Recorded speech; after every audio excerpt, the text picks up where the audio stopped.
Aku ikut PMW bukan hanya tahun ini ya, tahun 2023 juga aku udah ikut dan itu juga lolos pendanaan.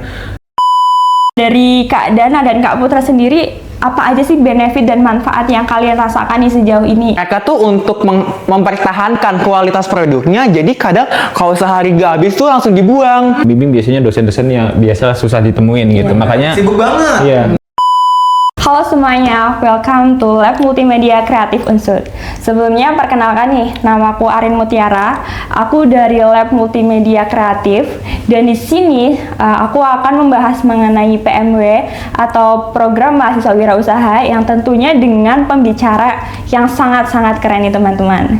Jadi mungkin ada beberapa teman-teman yang masih awam nih terkait apa sih itu PMW. Jadi aku mau menjelaskan sedikit. PMW itu program mahasiswa wirausaha.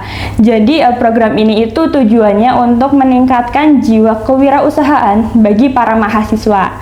Nah, untuk info lebih lanjutnya nih, kita akan mengundang dua pembicara kita. Jadi beliau berdua ini merupakan mahasiswa Unsud yang kemarin lolos di pendanaan PMW di tingkat Universitas Jenderal Sudirman nih teman-teman. Mungkin langsung aja ya kita kenalan dengan dua pembicara keren kita ini. Mungkin yang pertama nih, halo Mas. Halo. Mas Putra, iya. bisa memperkenalkan dirinya dulu. Oh, terima kasih Mbak Arin. Ya. Halo, kenalin aku Putra Fajar. Aku bisa dipanggil Putra. Aku dari jurusan Ekonomi Pembangunan angkatan 2022. Oke, kesibukannya nih Mas iya. Putra saat Untuk kesibukan saat ini lagi join kepengurusan di himpunan. Itu sih paling. Oke. Kalau Mas Danar? Oke, baik, sebelumnya terima kasih atas kesempatannya Mbak Arini. Sebelumnya perkenalkan, nama aku Danar Windu Aji. Aku dari jurusan Ilmu Ekonomi Studi Pembangunan angkatan 2023. Oke. Nah, jadi di sini aku nih mau tanya-tanya nih seputar PMW. Siapa tahu penonton podcast kali ini itu ada yang tertarik dan ingin join PMW dan mungkin ada juga yang udah berniat mau ngebangun sebuah usaha, cuman masih kayak ada rasa nggak berani gitu. Jadi untuk kesempatan kali ini kita akan sharing-sharing aja nih Mas Putra dan Mas Danar. Oke. Nah, kemarin kan alhamdulillah lolos di pendanaan PMW nih. Ya, alhamdulillah. Nah, bisa diceritain nggak sih gimana awal mulanya itu bisa join di PMW? Mungkin kayak, oh tiba-tiba di media sosial nih ada iklan terkait PMW, jadi aku pengen join. Dan apa sih motivasi yang bikin yakin nih, aku dan timku mau join PMW gitu? Oke, mungkin aku dulu ya. Boleh, silakan Mas. Sebenarnya aku ikut PMW bukan hanya tahun ini ya, tahun 2023 juga aku udah ikut dan itu juga lolos pendanaan dan itu aku tahu dari anak Faperta. Jadi aku diajak anak Faperta buat ikut PMW karena salah satu syaratnya itu harus beda jurusan dan mereka ngajak aku sebagai anak ekonomi mungkin ya. Terus alhamdulillahnya lolos dan sekarang aku ikut lagi karena udah tahu kemarin dan jadi ketuanya dan ngajak-ngajak teman-temanku dari manajemen juga, dari adik tingkatku juga dan sekarang ya alhamdulillah lolos lagi ya gitu. Gitu.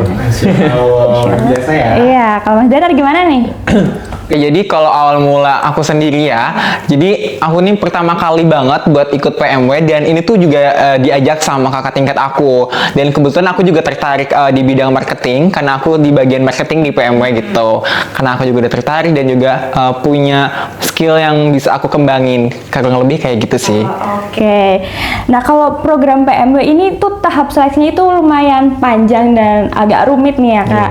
Boleh mungkin salah satu diceritakan apa aja sih tahap-tahap yang bisa dilewati nih dalam program PMW ini? Oke, mungkin bakal dijelasin sama Mas Putra ya, karena udah 2 tahun ikut. Udah sesepuh ya? Betul, sungkem dulu nih kayaknya. Iya, jadi terkait PMW ini banyak sekali informasi-informasinya ya. Biasanya tuh dari organisasi-organisasi dari PMW juga ada IG-nya, itu nge-share terkait timeline-nya. Nah, biasanya tuh dimulai di bulan-bulan Mei. Cuma nggak konsisten bulannya apa, cuma biasanya itu di bulan Mei. Itu buat tahap pendaftaran dan tahap seleksi. Nah, seleksinya itu ada 2 seleksi. Yang pertama seleksi berkas, itu kita submit, ngumpulin proposal kita. Jadi berkasnya itu berupa proposal dan ya biodata, tanda tangan pembimbing segala macam, itu ada ketentuannya. Terus kalau udah tahap proposal lolos, nanti diambil tuh biasanya berapa nanti kita lolos ke tahap kedua. Di tahap kedua ini kita melakukan presentasi tentang usaha kita kayak gitu. Nanti baru habis pengumuman kita diarahkan kalau lolos diarahkan untuk bikin tabungan bukan tabungan sih, rekening lah buat dana yang dari Masuk universitas ke rekening, sih. ya. Iya gitu sih paling.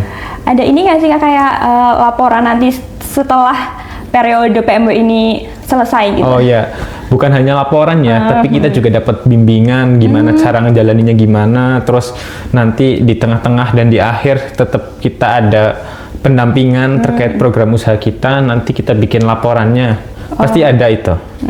Buat transparansi juga Iya, gitu ya dan Kak? itu juga yang udah lolos tahun sebelumnya, itu kita bisa ngajuin lagi, dan dananya bisa lebih gede, tapi teknis penyusunan laporan sama LPJ-nya nanti juga beda gitu. gitu. Tapi jelas punya kesempatan lebih lah. Misal nih usahaku yang kemarin lolos terus tak ajuin lagi usaha di ini, itu duitnya lebih gede dan peluangnya lebih gede gitu. Berarti meningkatkan peluang juga Iya, gitu ya. gitu. Oke. Nah kalau PMW ini kan berarti kita itu mengajukan, kita punya ide nih mau membuat produk ini. Nah kalau dari tim dari Kak Putra dan Kak Danar boleh di-spill nggak sih produk yang kalian ciptakan itu seperti apa gitu? Oke, boleh banget. Mulai dari aku dulu kali ya. Oke, jadi untuk produk dari aku sendiri itu aku tertarik dengan tim aku tertarik dengan bidang usaha kuliner kayak gitu. Nah, kuliner ini aku bikin Doremi. Doremi. Iya, gitu. Apa itu? Oke, jadi Doremi ini tuh singkatan dari Donat Frozen Mini, seperti itu. Buat Ini nggak sih filosofi kenapa kayak Doremi gitu?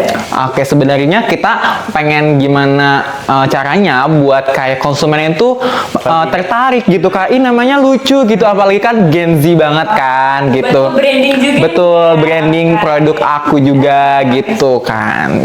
Terus juga karena ini donat, jadi kita tuh pakai warna-warnanya tuh yang bener-bener colorful gitu. Jadi kalau bahasa sekarang itu cute-cute gitu. Hai. Kalau Kak Putra nih? Iya. Kalau aku kan PMW kan banyak jenisnya ya, ada di kuliner, tadi ada industri kreatif, ada jasa juga, terus ada apa lagi ya? Banyak lah intinya. Iya. Nggak bisa disebut. Iya. Dan aku milih di bidang industri kreatif karena biar barangnya juga nggak basi dan bisa dijual kapanpun gitu lah. Nah, dulu tahun 2023 itu aku ikut sama temanku di anak fakultas sebelah itu bikin tas. Itu tas dari plastik bekas gitu. Nah, tahun ini aku berangkat sendiri, aku jadi ketuanya. Itu produknya sama, tetap tas, cuma tas kali ini yang aku bikin tuh tas belanja yang bisa dilipat gitu. Itu tadinya kenapa saya kepikiran bikin itu, karena masalah-masalah sekarang itu yang harus kita selesaikan lewat usaha-usaha gitu. Iya. Gitu sih paling. Kayak misal kita nih mau ke Indomaret, Alfamart gitu. Minimarket Iya, gitu itu kan nggak disediain plastik ya, maaf kan nggak ada plastiknya gitu. Makanya aku ngide buat bikin tas belanja aja yang bisa dibawa kemana-mana. Itu juga aku bawa di tas. Oke, jadi kayak mendukung gerakan zero waste Nah, banget ini bener yang banget, lagi iya. booming saat ini gitu Iya. ya Kak. Oke. Untuk kalau Kak Danar kan tadi nama produknya kan Doremi ya. Oh iya. Kalau Kak Putra apa nih? Mungkin nama produknya bisa di-spill kayak sama filosofinya Iya. nih. Jadi nama usahaku tuh belanjain. Oh, belanjain. Kenapa belanjain? Karena ketika orang mau belanja ya ada tas belanja, ya udah belanjain aja gitu sih filosofinya. Gitu. Oke, sangat inovatif sekali ya teman-teman. Selanjutnya nih, untuk ketika kita mau nih produk kita banyak dibeli oleh customer, otomatis kita harus melakukan strategi marketing nih. Iya, benar. Nah, apa aja sih strategi marketing yang dilakukan oleh timnya Kak Putra dan Kak Dana? Mungkin boleh. Oh iya. Boleh. Iya, kalau aku karena usahaku tas belanja ya, tentu yang paling pertama aku titip di toko di Indomaret, di Alfamart, di minimarket lah. Aku titip di situ. Jadi orang yang mau lagi belanja lihat, oh belilah gitu. Terus selain kalau di sosial media di SB itu kan basi-basi banget ya. Makanya aku juga share di organisasi-organisasi. Jadi tas belanjaku tuh ini bisa jadi apa ya, souvenir. Jadi misal nih kita datang ke acara seminar, terus kita dapatnya tumbler biasanya. Kalau enggak apa gitu. Nah, aku ngide gimana kalau mereka tuh dapatnya tas belanja gitu. Kan sebuah inovasi ya. Makanya tas belanjanya tuh bisa di custom oleh customer, bisa ditulis lah ini nanti seminar nasional apa gitu. Selain mendukung lingkungan juga itu bisa dipakai berkali-kali menurutku. gitu sih. Jadi Mbak. target marketnya juga nggak cuma anak Iya. muda gitu ya, lebih Iya. general gitu Iya. ya. Kalau Kak Danar nih gimana nih? Oke, terima kasih ya pertanyaannya. Untuk target marketing dari aku sendiri itu nggak cuma dari anak-anak itu sampai dewasa juga ya. Nah, kalau buat anak-anak kan biasanya buat makan nyemil gitu kan. Nah, kalau buat remaja apalagi khususnya mahasiswa gitu kan nemenin nugas biasanya. Atau mungkin kalau buat orang tua itu biasanya buat temenin ngopi di pagi hari kayak gitu. Film gitu. Bener, karena donat Doremi ini tuh kita nggak cuma hanya sebatas donat aja. Kita juga pakai campuran dari tepung pisang lokal sehingga akan menambahkan cita rasa gitu. Dan buat Doremi ini tuh karena kita tuh pengennya tuh menyebar luas gitu, mengudara, jadi kita bikin yang versi frozen yang aku udah bilang tadi kan, donat frozen mini gitu. Harapannya bisa bener, bisa kayak kayaknya mau makan nanti, jadi bisa disimpan dulu di kulkas gitu. Nah, untuk pemasaran sendiri aku karena kebetulan aku di tim marketingnya juga, aku melakukan 2 strategi ya. Yang pertama itu ada yang secara online dan juga secara offline. Untuk yang offline tersendiri itu kita biasanya kalau misalnya ada bazar-bazarnya, kayak ada bazar wisuda, bazar Ramadan UMP atau bazar-bazar lainnya, bahkan Car Free Day itu kita bakal ada di situ. Nah, untuk yang online tersendiri kita memanfaatkan platform Meta. Platform Meta itu ada WhatsApp, ada Instagram dan juga Facebook. Mengapa sih? Kenapa kita pakai platform Meta gitu kan? Karena menurut aku ketika kita udah memaksimalkan platform Meta ini, tentunya kita akan beralih ke platform lain kayak seperti Shopee dan juga TikTok nanti coming soon seperti itu. Tentunya dengan memanfaatkan banyak media sosial, peluang untuk dibeli customer juga lebih tinggi gitu ya. Benar banget. Oke, mungkin teman-teman nih kalau misal mau order sekarang bisa nggak sih Kak? Bisa banget. Buat teman-teman yang mau penasaran apalagi kayak Doremi gitu, gimana sih ada tepung pisang lokal, terus juga ada apa aja isinya gitu. Dan kebetulan Doremi ini juga DIY kit loh teman-teman. Jadi teman-teman bisa buat berkreasi sendiri gitu. Bisa kayak mau ditaburin seresnya itu setengah aja, atau itu pokoknya kreasi teman-teman sendiri. Bisa teman-teman cek di Instagram kami yaitu Doremi Donat, ada di bawah sini. Oke, kalau produknya Mas Putra nih kita bisa beli di mana? Iya, sebenarnya produknya belum jadi ya, karena masih dalam proses produksi. Kita cari bahan yang bagus dulu lah kualitasnya. Tapi kita bisa kita menerima orderan dalam itu individu atau jumlah banyak, itu kita menerima. Jangan lupa beli di Instagram kita juga di belanja.in. Itu ya teman-teman, dicatat itu. Oke, mungkin lanjut ke next pembahasan ya. Nah, untuk PMW ini kan jangka waktunya itu agak lama ya. Nah, pastinya orang-orang cuma melihat nih, alhamdulillah sudah lolos, udah bahagia gitu. Tapi bener. kan di balik itu banyak sekali perjuangan-perjuangan yang nggak mudah gitu. Nah, iya. Boleh diceritain nggak sih kayak tantangan apa aja dan gimana cara tim kalian itu bisa menyelesaikan tantangan itu? Oke, yang pasti buat perjalanan PMW tentunya nggak gampang, kayak banyak lika-likunya. Nah, kalau buat kendala dari tim aku sendiri sih lebih kayak kita tuh benar-benar harus dituntut segercep itu. Gimana caranya kita harus bisa menyelesaikan masalah yang udah ada. Apalagi kan aku di bidang kuliner nih, masih kayak sedikit bingung juga menyelesaikan masalah apa. Kan kalau tadi Mas Putra itu tentang zero waste kan, kalau aku lebih kayak ke food sustainable gitu loh. Kayak kadang tuh perusahaan atau kayak franchise atau semacam toko-toko makanan tuh, mereka tuh untuk mempertahankan kualitas produknya, jadi kadang kalau sehari gak habis tuh langsung dibuang gitu. Bener, sayang banget kan. Nah, makanya Doremi hadir untuk menyelesaikan food waste tersebut kayak gitu. Nah, kendalanya waktu itu juga kita tuh pas pengumpulan tuh detik-detik gitu kan, dan kayak itu tuh nggak bisa diupload karena ternyata ada batas uploadnya, dan itu tuh nggak dikasih tahu sama panitia. Tapi akhirnya itu ada extend waktu seperti itu. Itu aja sih overall. Tantangan-tantangan itu yang kayak bikin perjalanan kita tuh lebih semakin berwarna gitu kan? Bener, setuju banget. Jadi kayak ada bumbu-bumbu kehidupan. Iya, rasanya tuh lebih kayak beragam gitu. Iya sih. Ya, gimana nih Kalau dari aku terkait kendala ya, sebenarnya kendalanya karena aku tahun 2023 udah ikut, jadi tahulah kendala yang bakal terjadi. Nah, tahun 2024 ini aku cegah nih biar gak ada kendala. Nah, karena kendala yang bener-bener aku alami itu kendala menunda bikin proposal itu. Itu penyakit anak muda. Iya. Nanti dulu gitu. Iya. Iya.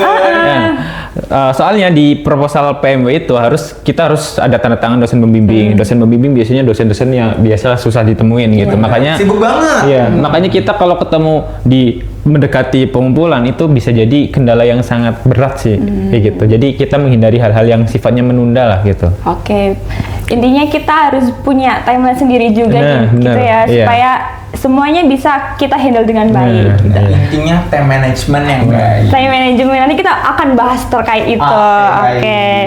Ngomong-ngomong soal time management juga nih. Iya. Kalian kan ini sibuk ada ikut keorganisasian nih di kampus. Dan sebagai mahasiswa pasti tidak luput dengan banyaknya tugas nih.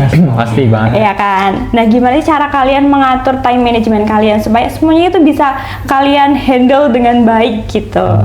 Jadi mana dulu? Mas Putra boleh. Iya, kalau usaha aku kan berpartner ya sama penjahit. Nah, kebetulan penjahitnya itu sepupu aku sendiri. Jadi aku bagi tugasnya itu gampang. Jadi ketika aku kuliah, aku organisasian dan tasnya lagi diproduksi, ya sama penjahit partner Buat Iya. yang ngebantu gitu Iya. ya. Nah, nanti ketika aku udah free nih, udah nggak ada kegiatan, nggak ada tugas, nanti aku lanjutin usahanya. Karena dia kan cuma bikin setengah jadi, nanti aku yang jadiin. Dan untungnya di bidang industri kreatif tuh kita nggak kejar waktu, ini bakal basi nih gitu. Makanya ya aku santai gitu, selagi nggak ada pesanan yang emang ngejar timeline, ya aku masih bisa ikut organisasi, masih ikut bisa kuliah ya gitu. Oke, di jangka waktu penyimpanannya itu Iya. lama gitu ya. Iya, benar, gitu. gitu. Gimana kalau Mas Dan? Oke, terkait dengan time management ya. Kalau aku yang pasti itu bikin semacam to-do list. Iya, bikin to-do list terkait tentang apa yang harus aku lakuin terlebih dahulu. Jadi harus bisa memprioritaskan. Apalagi kan aku juga ikut kepanitiaan dan juga ikut organisasi gitu. Itu sih bikin to-do list. Kayak aku biasanya tuh kalau nggak nyatat, aku bikin di Google Calendar gitu. Kalau prioritas itu penting ya. Betul banget. Tapi yang jelas terkait usaha ini nggak menurunkan minat nilai akademikku atau organisasi, karena di sisi lain aku pemasarannya ke organisasi gitu. Jadi ya aku harus dijaga dua-duanya ini. Bener banget. Jadi menurut aku juga itu saling berkesinambungan. Jadi karena kita ikut organisasi, jadi kita bisa terjun langsung buat memasarkan produk kita kepada teman-teman kita gitu. Itu kan akan menambah profit atau laba dari produk yang kita bikin gitu. Jadi semuanya saling menguntungkan. Betul. Lepas aman aja. Aman sih, alhamdulillah. Alhamdulillah. Mungkin ini buat teman-teman yang mau join PMW, mungkin ada ini nggak sih kayak tips and trick yang bisa Kak Putra dan Kak Danar kasih nih kepada teman-teman supaya mereka itu bisa lebih mempersiapkan lagi gitu. Iya, gini ya, karena PMW kan sifatnya berkelompok ya. Itu terdiri dari 1 sampai 5, minimal 2, 3 lah ya. Iya, minimal 3 sampai 5 orang gitu. Dan tips and triknya tuh jangan milih orang sembarangan, karena takutnya malah jadi beban kelompok gitu. Kita benar-benar cari orang yang satu visi sama kita. Itu yang pertama. Terus terkait tadi yang menunda-nunda itu dihindari lah, karena itu jadi bumerang buat kita sendiri. Nanti kalau kita terburu-buru ngerjain mepet deadline itu hasilnya nggak maksimal gitu. Gitu kan? Betul, Iya. setuju banget. Aku juga mau nambahin ya terkait tadi yang jangan sembarangan untuk milih orang. Nah, aku mau nyaranin juga buat teman-teman yang nanti mau daftar PMW itu pilih teman yang sefrekuensi. Karena kalau udah sefrekuensi itu kemana-mana itu pasti bakal enak karena udah nyatu ibaratnya gitu, udah klop banget. Lebih nyaman gitu lebih ya. nyaman, benar. Dan ingat sesuai dengan di bidangnya gitu. Jadi kita bisa saling bantu nih kalau misal ada satu teman kita yang kesusahan, teman lain bisa saling support iya. gitu. Jadi backup. Ya nge-backup juga. Oke. Mungkin lanjut ke next pertanyaan ya. PMW ini tuh kan merupakan program yang sangat bagus ya, sangat Iya. positif tentunya bagi produktivitas mahasiswa nih. Nah, dari Kak Dana dan Kak Putra sendiri apa aja sih benefit dan manfaat yang kalian rasakan nih sejauh ini? Apalagi udah lolos pendanaan nih. Iya. Mungkin dari Mas Dana dulu boleh. Oke, dari aku ya. Mungkin kalau dari aku yang pertama, karena ini adalah PMW pertama kali aku, yang pertama aku benar-benar belajar banget gimana sih strategi marketing yang paling efektif itu kayak gimana, terus juga komunikasi antar tim itu juga harus kayak gimana. Itu kayak benar-benar aku banyak belajar hal-hal baru gitu. Terus juga selain itu kita juga bakal dapat semacam pendampingan atau kayak semacam pengembangan workshop gitu buat menumbuhkan jiwa wirausaha kita atau entrepreneurship kita, sehingga diharapkannya nanti kita menjadi calon-calon pengusaha muda yang berdaya saing global seperti itu. Oke, gini kalau Mas Putra. Iya, gini ya, PMW kan benefitnya banyak ya. Iya. Kita dapat modal itu yang paling Benar utama. banget. Jadi masalah mahasiswa ketika mau mulai usaha itu bingung mulainya dari mana. Nah, PMW ini datang benar-benar di waktu yang tepat untuk mahasiswa yang seperti itu gitu. Dan terkait belajar tadi benar, kita sebagai apalagi mahasiswa ekonomi dan bisnis Iya, ya, kita benar-benar harus bisa memiliki jiwa entrepreneur. Dan di FEB juga setahu saya itu ada apa ya, yang lulus tuh tanpa skripsi itu bisa Oh, lewat iya. wirausaha gitu ya. Iya, Aku lagi ngejar itu sih sebenarnya Oh. ya, biar ketika lulus nggak usah skripsian Kita tapi doakan lewat sama-sama usaha ya, gitu teman-teman. ya. Semoga usahanya berjalan. Amin. Oke, ini cukup?